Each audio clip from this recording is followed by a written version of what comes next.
how or if did it change you as a person as you're writing it and putting it out there? I'm just curious. I never heard Yeah. from that perspective.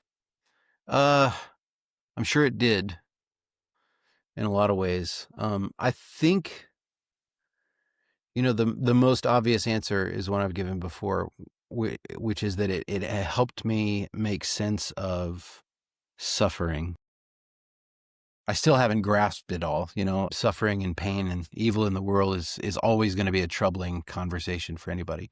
Um, I think anybody who's totally at peace with it just hasn't thought about it long enough.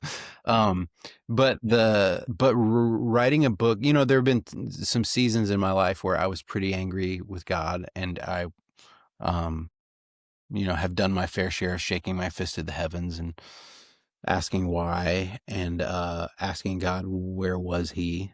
You know, um, which is one of the reasons I think the Psalms are so comforting, is because right in the middle of the scripture is full permission to ask those questions. The psalmist is asking them uh, almost constantly. So uh, anyway, having done that a lot and wondered why God allowed certain things in my own life to happen, or why did he make me this way, or why do I keep screwing up in the same way that I keep screwing up, all these things. And one of my lifelong struggles has just been really believing that I'm beloved, um, that God actually loves me, or that anyone could if they really knew me. And so, that's not like an everyday thing, but like when I was younger, especially, that was part of what drew me to the gospel, was this, when I was 18, this realization that God was kind, that he was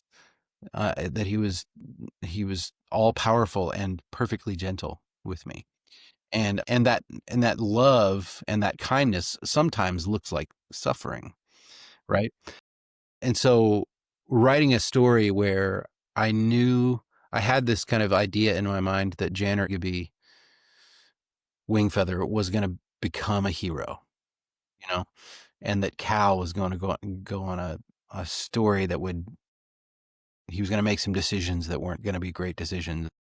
He was going to live with the consequences of those decisions. And I knew some of those things from the very, very beginning. And I never once stopped loving those kids.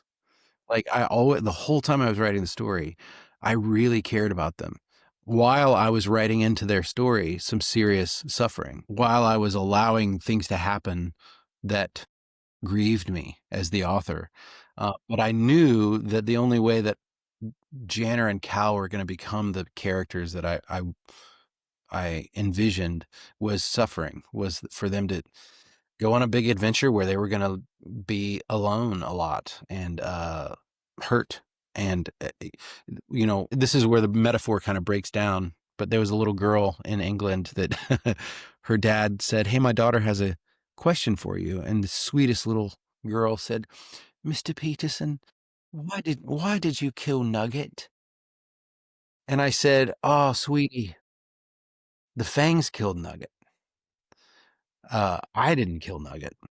And I saw the wheels in her head kind of turning, and that was the best answer that I had for her. But all of those things go into to help me make sense of why God, who has complete control of the cosmos, allows really awful things to happen. And again, it doesn't completely satisfy me always when I see really terrible things, but it does give me hope that just because I don't understand doesn't mean there's not a good reason. And in the Tolkien sense, that I believe in eucatastrophe. I believe that a sudden joyous turn is coming.